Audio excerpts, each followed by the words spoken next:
kan ini ada investor baru di Sritek. Nah, kita berharap nanti kalau ada seandainya ada investor baru, agar kawan-kawan tenaga kerja atau buruh ini akan menjadi prioritas dalam proses rekrutmen itu. Investor baru tuh belum ada. Ini kan baru janji-janji surga. Janji dari kurator. Dari kurator. Jadi petang tadi itu saya dapat informasi bahwa kurator juga menyampaikan belum ada kejelasan terkait dengan pembayaran pesangon karena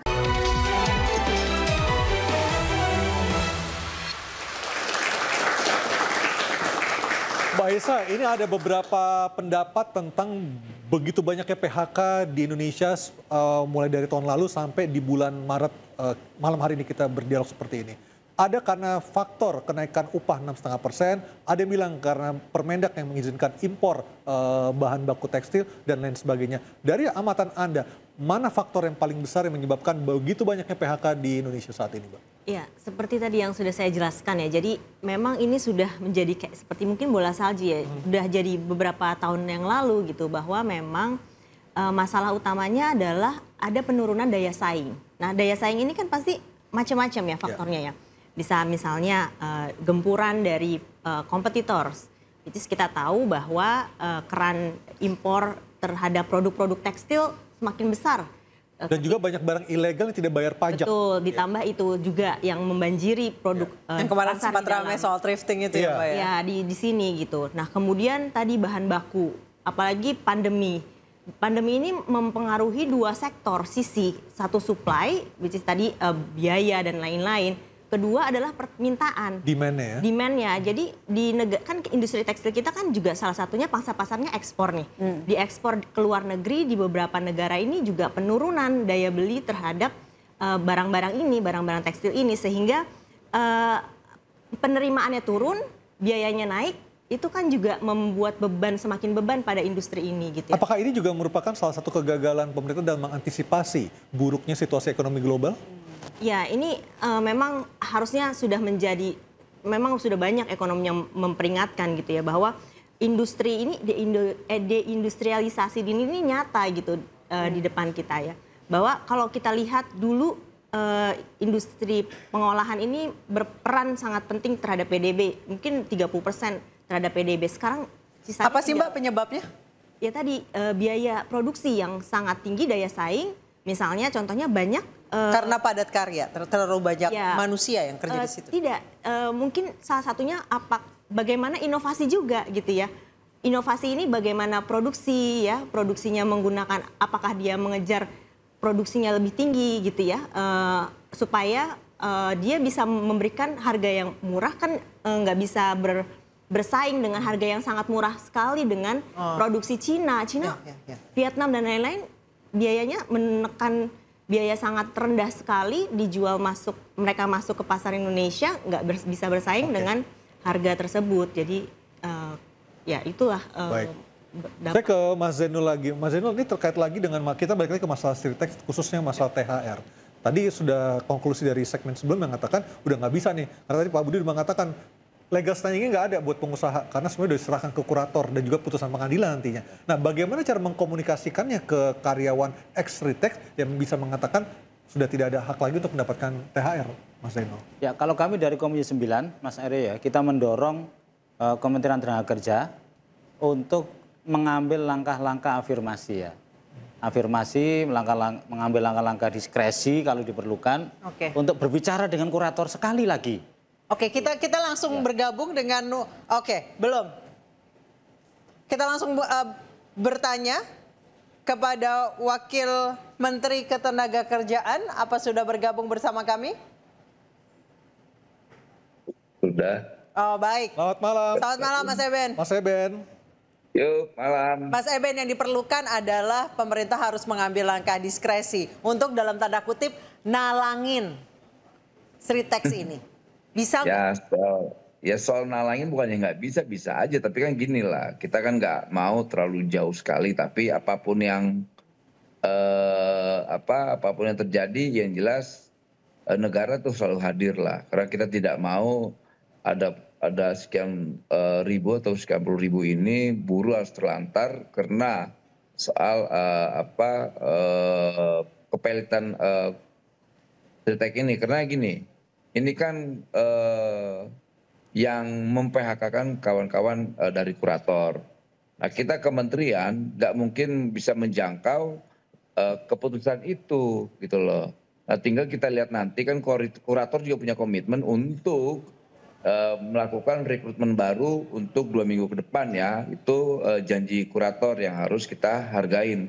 Selain ada keputusan hukum dan lain-lainnya ya kita coba hargain ada kemauan dari kurator untuk melakukan rekrutmen baru terhadap kawan-kawan ex buruh Stritek. Nah, ini kan akan menjadi prioritas perhatian kita. Tapi pemerintah yang jelas sekali lagi kita akan melakukan upaya-upaya maksimal lah agar hak kawan-kawan buruh ini diperhatikan terkait misalnya sangon, kemudian juga tunjangan hari rayanya, kemudian juga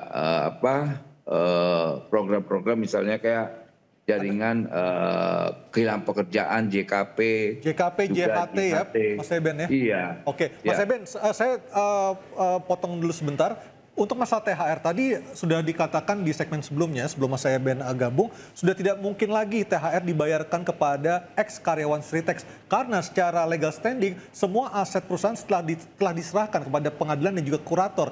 Bagaimana Anda menanggapinya, Mas Eben? Nah, kalau soal itu kan ya kurator yang tanggung jawab, bukan di kita. Ya kan mereka sudah ambil alih manajemen. Nah, kewajiban kurator lah nanti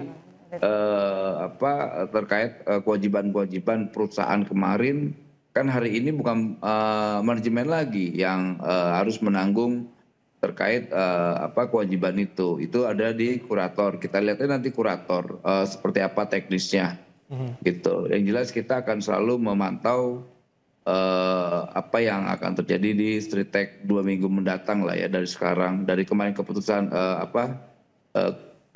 ketika mereka menyampaikan di istana ya, kurator menyampaikan di istana, kita tunggu aja gitu. Mas Wamen, tadi Anda menyebutkan soal rekrutmen baru, itu akan dialihkan kemana? Apa memang sudah ada yang mau menampung, bersedia menampung? Kan kan ini ada investor baru di Stritek. Nah, kita berharap nanti kalau ada seandainya ada investor baru, agar kawan-kawan tenaga kerja atau buruh ini akan menjadi prioritas dalam proses rekrutmen itu. Artinya kita bersabar lah, kita lihat kan itu pernyataan kurator ya. Kita mau sih, harapan kita agar kawan-kawan buruh di sana itu bisa menjadi prioritas. Tambah lagi jangan juga dikasih syarat-syarat yang berat, misalnya kayak umur, kemudian syarat akademik dan lainnya. Karena mereka kan sudah punya pengalaman bekerja di Stritek itu. Apakah 10.969 pekerja Sritex itu semuanya akan dipekerjakan kembali, Mas Eben, ataukah nanti akan diseleksi lagi? Ya, proses rekrutmen baru ini kan pasti ada ketentuan yang menjadi haknya manajemen baru nanti. Tapi kita tetap menyampaikan harapan kita kawan-kawan ex buruh Stritek ini harus menjadi prioritas utama lah, karena mereka kan sudah terbiasa dengan lingkungan lingkungan di situ. Jadi ya tadi yang awal saya sampaikan, ya mereka harus jadi prioritas lah. Baik, saya ke Ibu Mirah, katanya udah ada investor baru. Berarti teman-teman ada angin segar dong, Bu? Jadi kalau investor baru tuh belum ada. Ini kan baru janji-janji surga. Janji dari kurator. Dari kurator. Okay. Jadi petang tadi itu saya dapat informasi bahwa kurator juga menyampaikan belum ada kejelasan terkait dengan pembayaran pesangon karena harus melalui proses 2 bulan itu, proses terkait dengan yang namanya dokumen-dokumen, bahwa ini kan total hutang sama aset kan lebih gede utang nih. Iya. Coba siapa mau yang investor yang masuk nih gitu kan. Investor juga ngitung-ngitung ada untungnya apa enggak. Terus yang kedua, daripada saya mempekerjakan yang sudah berumur begini dengan saya yang fresh kan gitu, yang ininya masih produktif gitu pikiran investor baru. Tapi sekali lagi ya tadi pemerintah mungkin karena bertanggung jawab untuk merasa ini sudah puluhan tahun dan sudah berkontribusi terhadap negeri tercinta ini, maka pemerintahan di bawah Pak Prabowo ini juga melalui Pak Wamen ini menjadi lebih balik lagi ke soal hati merah putih gitu. Apa enggak? Proaktif. Nah teman saya mau nyoroti gini Pak Wamen, bahwa kayaknya pemerintah nggak punya mapping atau perencanaan yang jelas Padahal kan yang namanya PHK tuh kalau itu kelihatan nanti ke depan akan ada perubahan-perubahan goncangan-goncangan industri. Nanti ini ke depan ini tadi saya sampaikan Mbak Esa, ini bola salju. Ini PHK secara umum maksudnya ya? Ya, ini PHK secara umum maksud saya. Jadi ke depan itu ada sektor finance juga akan terdampak karena akan ada artificial intelligence yang akan juga masuk gitu ya. Nah ini tolong pemerintah ada perencanaan apa enggak sih gitu maksud saya supaya nanti tidak lagi seperti ini dan harapan saya juga pemerintah jangan parsial dong. Jadi jangan cuma Sritek doang nih. Dibantu juga kan ada yang mengalami yang sama gitu. Jangan sampai ada kecemburuan sosial. Oh, Mas Wamen silakan. Ya, apa yang disampaikan Mbak Mira itu betul sekali. Sebetulnya kan terkait PHK dan kemudian apa istilahnya badai-badai PHK ini. Kan kita sudah melakukan ya namanya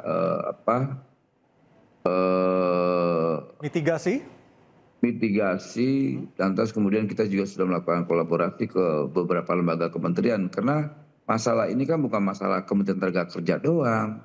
Di situ ada Kementerian Tapi berarti nggak boleh Perindustrian. kelamaan dong, Mas itunya kolaborasi. Nah, ya, tapi kan kita yang dihilir ini persoalannya itu seakan-akan bahwa persoalan ini ya persoalan Kementerian Tenaga Kerja, enggak juga gitu. Lantas juga kita pahamin bahwa ke depan juga ya kita berharap ini kan menjadi keluhan industrial atau pengusaha ya bahwa mereka berharap nanti ke depan ketika melakukan investasi ramah dong terhadap investor. Misalnya kayak izin, lantas biaya-biaya ormas yang sedikit mengkhawatirkan, belum lagi calo-calo. Nah karena kan kita pahamin bahwa para pengusaha ini kan sudah melakukan bayar pajak ke negara. Nah tinggal ditertibkan. Nah kegelisahan-kegelisahan seperti inilah yang menjadi PR buat kita ke depan agar selain ramah terhadap pengusaha kita juga harus ramah terhadap kesejahteraan buruh. Jadi negara itu harus bisa menjadi jembatan jembatan yang baik untuk kedua komponen ini. Karena ini kan semua sangat penting buat kita. Industrialis ini kan butuh namanya tenaga kerja juga butuh pengusaha. Ini kan saling membutuhkan lah, simbiosis lah. Baik. Pak Budi dari sisi pengusaha ada yang mau disampaikan? Baik, kita akan jeda dulu Pak Budi, nanti kita akan bahas usai jeda berikut tetap di Interupsi.